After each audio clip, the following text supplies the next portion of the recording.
Hi again, everyone. I'm Ollie Matthews. This is the Narcissistic Resistance, and this resistance video is sponsored by contribution from Hannah.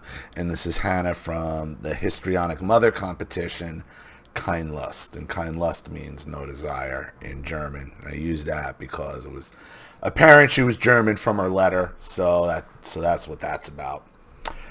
And here's her story. Dear Ollie, thank you for reading my letter. I watched your videos several years, and it was so surreal when you read my letter. It was very helpful hearing your comments about my family. I didn't notice how far the competition in my family went. You understood perfectly our family dynamics. Thank you.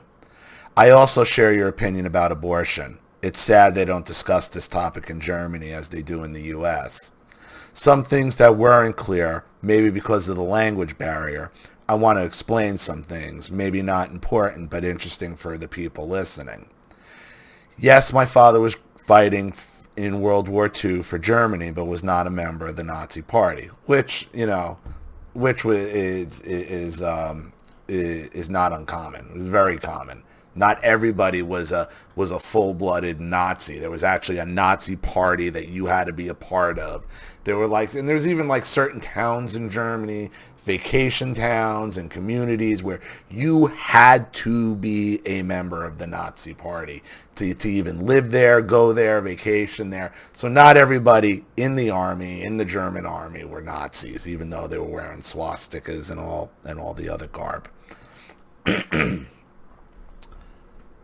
My grandmother had to flee with my mother because the Russians were coming through East Germany. Yeah, that's what I figured. I mean, look, if the Russians got their hands on you, it was brutality. They had carte blanche to rob, rape, loot, as the Nazis did the other way. Like I said, World War II was nothing more than a civil war within communism. Okay? Fascism arose from communism. That's what nobody wants to talk about. That's why they get so upset when they say Hitler made the trains run on time. Because you're like, well, what's that about? It's not praising Hitler. It's a denigration of communism. It's to show you how fucking bad communism actually is and why fascism rose out of it.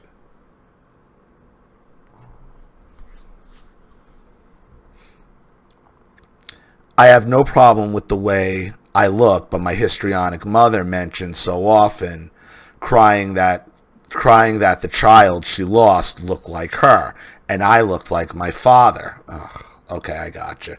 So it wasn't so much that you looked like a man or had masculine features. I got you. The child that she lost looked like her, and you look like your father. Yeah, it's a shitty thing to say. That's a shitty thing to say.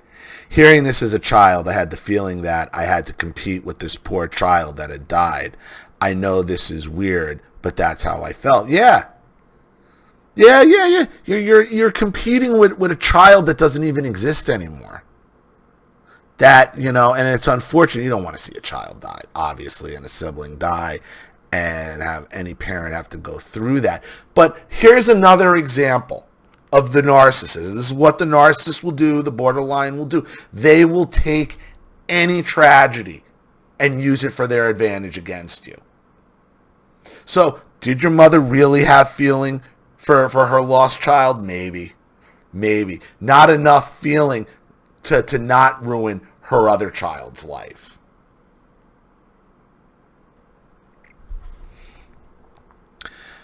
I spoke to my sisters some weeks ago, knowing that it will be difficult talking to siblings because I watched your videos. And I'll tell you something. Not only did your mother make you feel guilty with your dead sibling, she then adopted new siblings to abuse you from. So now you're not only competing with a dead sibling, with nothing you can do there, about what you look like, about things you have no fucking control over anyway. And this is what they do to you. They make you obsess over things you have absolutely no control over. And then she sets a competition with a dead sibling. And when that's not good enough for her, she then adopts two more siblings. for you to compete against? Do you see the endless competition your mother has set forth in your life? Terrible. Terrible. No tragedy is too large, is too sad for them to turn around and use to their advantage against you. There is not one. And if you call them on it, you're the asshole. You're the asshole attacking a poor mother who lost their child. Pity, pity, pity. See how this works? You see how this works? This is why cutting them out of your life is the only answer.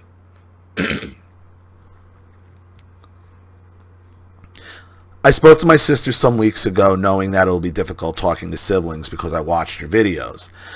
My sister said it is so sad that I nearly have no contact with my parents because the relationship was so loving before, and they also suffer because I'm not engaging with our parents anymore. It seems to be as brainwashed as I was before. Well, if your sisters thought your life was so happy before, then your sisters obviously never knew you, and that's gaslighting. That's your sister's gaslighting. And what that is telling me now, as you have withdrawn from your mother, what has happened is what always happens when the black sheep withdraws. The golden child becomes the new target. And you got to watch out for that golden child trying to hoover you and reel you back in, because all that golden child's trying to do at that point is put the target right back on you. So things go back to the way they were supposed to be.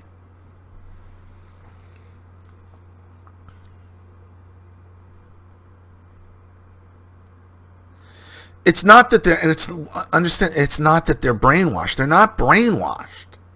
They're enablers. They're not brainwashed. Listen, your sisters have been put on a pedestal above you their entire life. They have been made to feel special and by your mother, by saving them from abortion, from your aunt. Okay? So your sisters have this sense of entitlement, okay? It's not so much brainwashing. And now that you're out of the picture, and now they're probably starting to get a taste of what you've been dealing with your entire life, they don't like it. And they do what the golden child will always do. Hoover you back in to try to get that target back on you. Don't fall for that shit. Don't fall for that. If they don't support you wholeheartedly and 100%, they're going to have to go too, Hannah. That's just the way that's going to have to be. Also, the competition will not stop. Of course not. Your mother started this here by having you, I'm so glad you explained what the looks thing was about. It's about her comparing you to a dead sibling. How do you compete with a dead sibling? A dead baby, like it didn't even make it to the world. I don't know how long. Was that the one that lived a day? A day? How are you going to compete with that? You've already lost. It's a competition that you are set to lose from birth, because she set you to compete with a dead baby. How do you compete with that? You've already lost before the competition's already started. So of course it's not going to stop. Why would it stop? You're already a loser from fucking square one. That's the game. Also, the competition will not stop, especially my sister without children treats me like a child or a teenager. Remember, I'm nearly 40 years old. I don't engage with them very much because I notice the blaming and competition doesn't stop. At this time, COVID is a blessing for me because I can keep distance to all of them. Exactly. That's why for us it's a good thing. But it's sad being so lonely without family except my son. Yes, it's fighting biology. It is fighting biology, but the more you're telling me about your sisters, the more you're telling me, the more you're proving to me they need to go too. They need to go too. Because the competition will not stop. And what have I said? If you followed me for any time, how do you win this game? It's like the movie War Games, global thermonuclear war, where they got to teach the computer by playing tic-tac-toe to draw. The only way you win this game is you don't play it. The only way you win the game is not to play it. They have to go. They have to go. This is a game that has been rigged since your birth. Your mother has you competing with a dead baby. How do you win? Come on. How do you win that?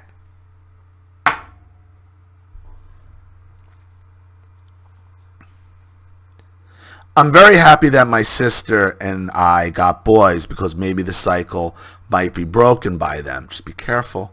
Do not turn your son into a son husband. And understand something, Hannah. I mean, I'm sure you're a good mom, and I know you're raising him alone, but your son needs some type of positive male influence in his life. Otherwise, he's going to want to crawl right back into your uterus, and you're gonna end up making a son husband. He has to have some kind of positive male influence in his life. I hope he does. You are right that the competition in my family is primarily between the women. It's always between the women. It's always between the women. I try to support my son developing a healthy self-confidence. When my parents tried to go on and on with the cycle and were mocking about the boys of my sister or compared our sons, I didn't engage anymore. Because you want to know why? Because your mother's jealous she didn't have any sons. Because sons dote on their mothers and wanted to make a son husband. Do not turn your son into a son husband to spite your mother. Don't do that. Make sure, you got to be real aware of it. And you got to make sure your son has some positive male influence in his life. Boys need that. All children need it. Boys need it, though. Especially as they get a little older. I think you said your son's like 9 or 10 years old. Okay, this is crucial time for him. Crucial time for him.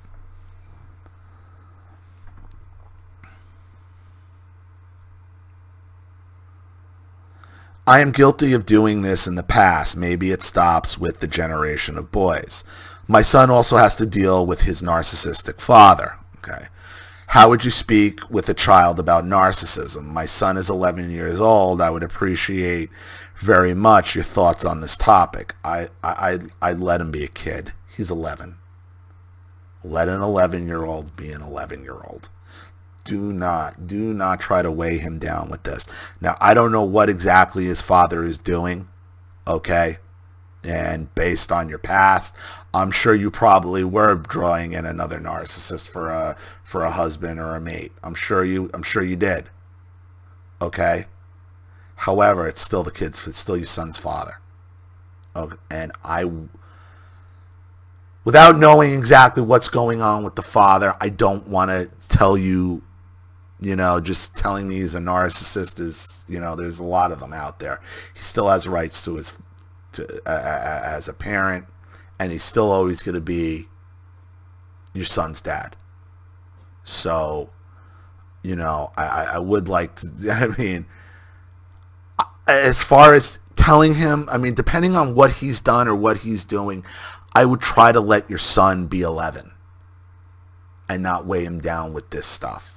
Because that's kind of how you would create a son husband, make him attached to you, or make him hate his dad. And you don't want him to hate his father, regardless of what his father is or might be.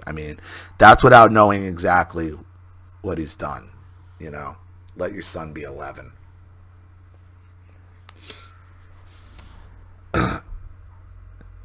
Ich habe keine Lust, which means I have no desire in German. We will go to another city or even to the country if the father of my child allows it. But I will have to wait 1.5 years to move for several reasons. It's frustrating. It is, and if he allows it, he allows it. Then move. If he doesn't allow it, depending on what the situation is with him, it's really hard to just give you blind advice without knowing exactly what's going on, what the father's deal is, because he has rights. And as someone who has had years of difficulty getting a hold, talking to my own child, you know, that I can't just tell you to just go. I don't know. I don't know what's going on with him. And your son is 11, so, but I get it. Thank you, Ollie, for reading this second letter. Auf Wiedersehen. Goodbye. Yes, greetings. Goodbye, Hannah.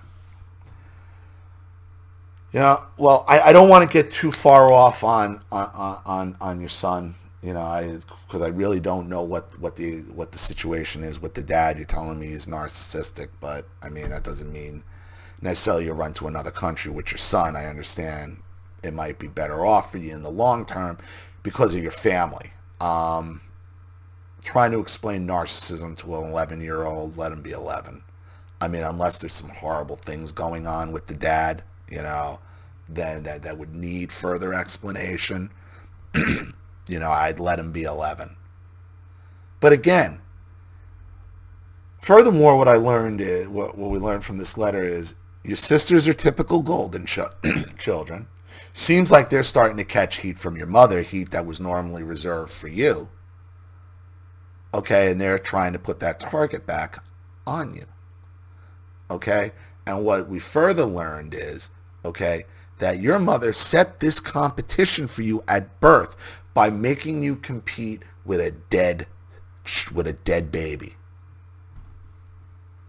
How do you compete with that? It's impossible. It's the impossible competition that the histrionic mother then sets forth on you. I mean, that's what's up. So, I hope that helps. Thank you so much, Hannah, for another contribution and story. I really appreciate it. Thank you to everybody watching. Please leave any opinions or advice in the comment section below. And again, if you want your story read on the channel, you have a topic you'd like me to cover, something you'd like me to expose, you'd like to set up a Skype phone call, have a private video made, or just make a contribution to the channel in general to keep it supported, growing, and successful, because this channel survives 100% on contributions from all of you. Without you guys, all of this goes away, as I am completely demonetized by YouTube. So if you like what you see here and you want to see more videos like this, you know what to do with the PayPal and email links in the description box. Also, please like and share this video wherever you can. Subscribe to my channel here and on both channels on Rumble, and be sure to subscribe. Click the bell to be notified of all my video uploads. I'm Ollie Matthews. This has been the Narcissistic Resistance. Take care.